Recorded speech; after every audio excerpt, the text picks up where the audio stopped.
بسم اللہ الرحمن الرحیم۔ السلام علیکم ناظرین گرامی، آج بے نمازی کی سزائیں اور نماز کی فضیلت سن لیں۔ ہو سکتا ہے کسی کے دل میں اثر کر جائے اور وہ نمازی بن جائے اور ہماری کوشش کامیاب ہو جائے۔ معزز سامعین، اگر خدا نخواستہ آپ بے نمازی ہیں تو قرآن پاک کا فیصلہ ہے کہ آپ نقصان میں ہیں، آپ نماز سے منکر ہیں، آپ ظالم ہیں، آپ کا ٹھکانہ جہنم ہے۔ اگر آپ خدا نخواستہ بے نمازی ہیں تو حضور صلی اللہ علیہ وسلم کا ارشاد ہے کہ آپ کافر ناشکرے ہیں، آپ جہنم میں فرعون، حامان، قارون اور ابی بن خلف کے ساتھ ہوں گے۔ اور اگر خدا نخواستہ آپ بے نمازی ہیں تو امام ابو حنیفہ رحمۃ اللہ تعالیٰ کے نزدیک آپ کی سزا یہ ہے کہ آپ کو قید کا لیا جائے یہاں تک کہ قید میں مر جائیں۔ امام شافعی کا حکم یہ ہے کہ تلوار سے آپ کی گردن اڑا دی جائے۔ امام احمد بن حنبل کا فتویٰ یہ ہے کہ آپ صریح کافر ہیں، آپ کی سزا یہ ہے کہ آپ کو مرتد کی طرح قتل کیا جائے، آپ کی ساری جائیداد بحق بیت المال ضبط کر لی جائے، نہ آپ کا جنازہ پڑھا جائے اور نہ آپ کو مسلمانوں کے قبرستان میں دفن کیا جائے۔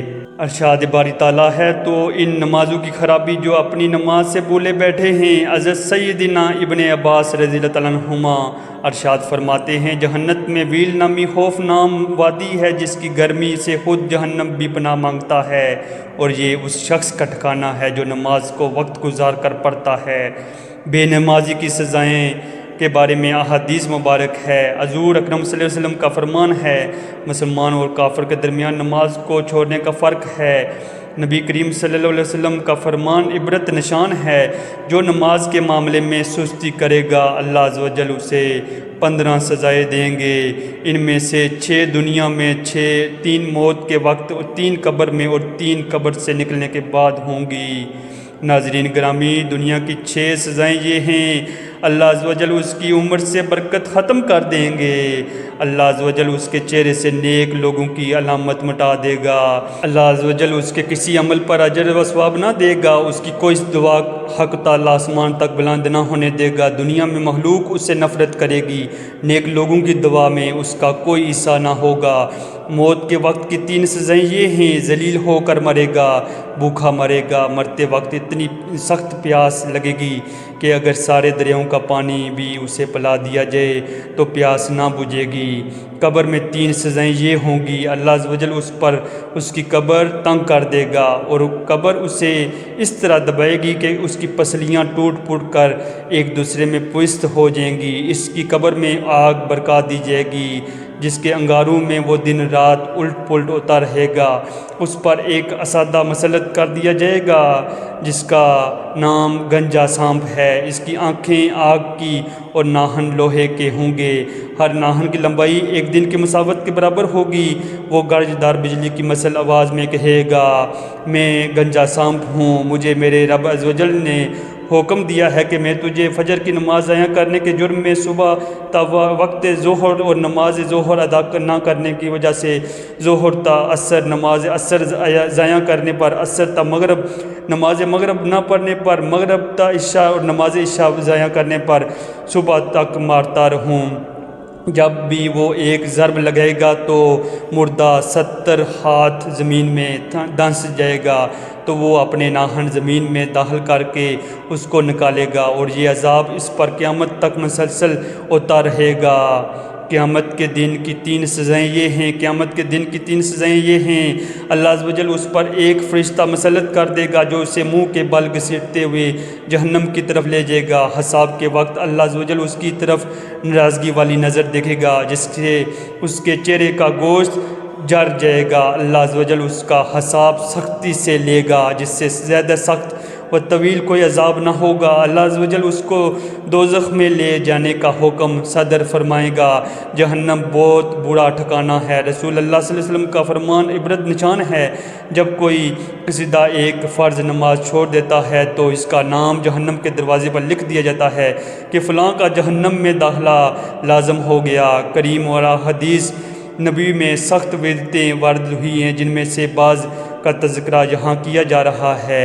پھر ان کے بعد ایسے ناحلف پیدا ہوئے ہیں، انہوں نے نماز ضائع کر دی اور نفسیاتی خواہشوں کے پیچھے پڑ گئے، وہ غی میں ڈالے جائیں گے۔ سورۃ مریم میں ہے کہ نماز نہ پڑھنے والوں کو جہنم کی انتہائی گہری اور شدید گرم وادی غی میں ڈالا جائے گا۔ تمہیں دوزخ میں کس چیز نے ڈالا؟ وہ جواب دیں گے ہم نماز نہ پڑھتے تھے، نہ مسکینوں کو کھانا کھلاتے تھے۔ اہل جنت میں بلا خانوں میں بیٹھے جہنمیوں سے سوال کریں گے کہ کسی وجہ سے تمہیں جہنم میں ڈالا گیا، تو وہ جواب دیں گے ہم دنیا میں نہ نماز پڑھتے تھے اور نہ ہی مسکینوں کو کھانا کھلاتے تھے۔ غور فرمائیے، جہنمی لوگوں نے جہنم میں ڈالے جانے کی سب سے پہلی وجہ نماز نہ پڑھنا بتلایا، کیونکہ نماز ایمان کے بعد اسلام کا اہم اور بنیادی رکن ہے جو ہر مسلمان کے ذمہ ہے۔ ان نمازیوں کی خرابی جو نماز سے غافل ہیں، اس سے وہ لوگ مراد ہیں جو نماز یا تو پڑھتے ہیں نہیں، وہ پڑھتے ہیں تو سست ہوتے ہیں۔ ناظرین گرامی، وہ قائلی سے نماز کو آتے اور برے دل سے ہی خرچ کرتے ہیں۔ معلوم ہوا کہ نماز کو قائلی یا سستی سے ادا کرنا منافقین کی علامتوں میں سے ایک ہے۔ ناظرین گرامی، رسول اللہ صلی اللہ علیہ وسلم نے ارشاد فرمایا، ہمارے اہل ایمان اور ان کے اہل کفر اور درمیان فرق کرنے والی چیز نماز ہے، لہذا جس نے نماز چھوڑ دی اس نے کفر کیا۔ رسول اللہ صلی اللہ علیہ وسلم نے ارشاد فرمایا، نماز کا چھوڑنا مسلمان کو کفر و شرک تک پہنچانے والا ہے۔ یہ صحیح مسلم کی حدیث ہے۔ رسول اللہ صلی اللہ علیہ وسلم نے ارشاد فرمایا، جان کر نماز نہ چھوڑو، جو جان بوجھ کر نماز چھوڑ دے وہ مذہب سے نکل جاتا ہے۔ رسول اللہ صلی اللہ علیہ وسلم نے ارشاد فرمایا، اسلام میں اس شخص کا کوئی بھی حصہ نہیں جو نماز نہیں پڑھتا۔ رسول اللہ صلی اللہ علیہ وسلم نے ارشاد فرمایا، جو شخص قرآن پاک یاد کر کے بلا دے اور جو فرض نماز چھوڑ کر سوتا رہتا ہے، اس کا سر قیامت کے دن پتھر سے کچلا جائے گا۔ رسول اللہ صلی اللہ علیہ وسلم نے ارشاد فرمایا، میں چاہتا ہوں کہ نماز پڑھنے کا حکم دوں، پھر جمعہ نہ پڑھنے والوں کو ان کے گھروں سمیت جلا ڈالوں۔ رسول اللہ صلی اللہ علیہ وسلم نے ارشاد فرمایا، جس شخص نے 3 جمعہ غفلت کی وجہ سے چھوڑ دیے، اللہ تعالیٰ اس کے دل پر مہر لگا دے گا۔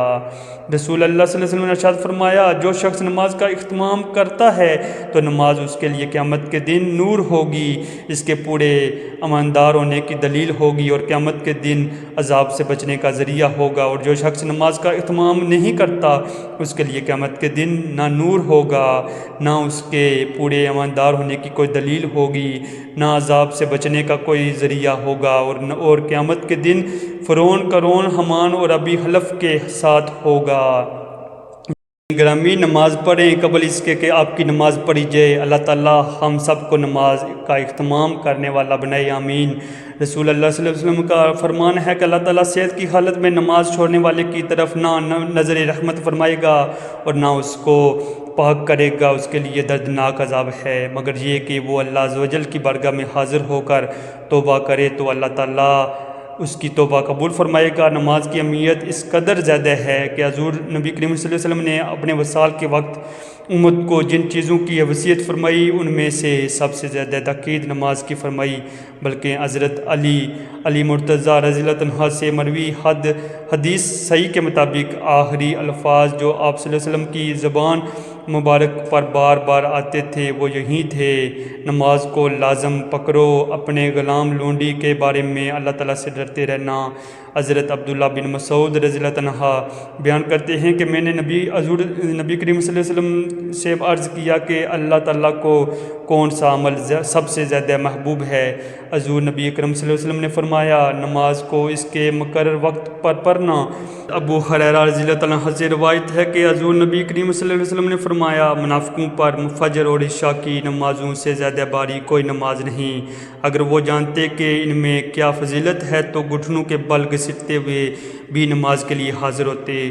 میرے دل میں خیال آیا کہ میں مؤذن کو حکم دوں کہ وہ اقامت کہے، پھر کسی شخص کو حکم دوں کہ لوگوں کی امامت کرے، پھر آگ کے شعلے لے کر ان کے گھروں کو جلا دوں جو بغیر کسی عذر شریک نماز باجماعت کے لیے ابھی تک نہیں نکلے۔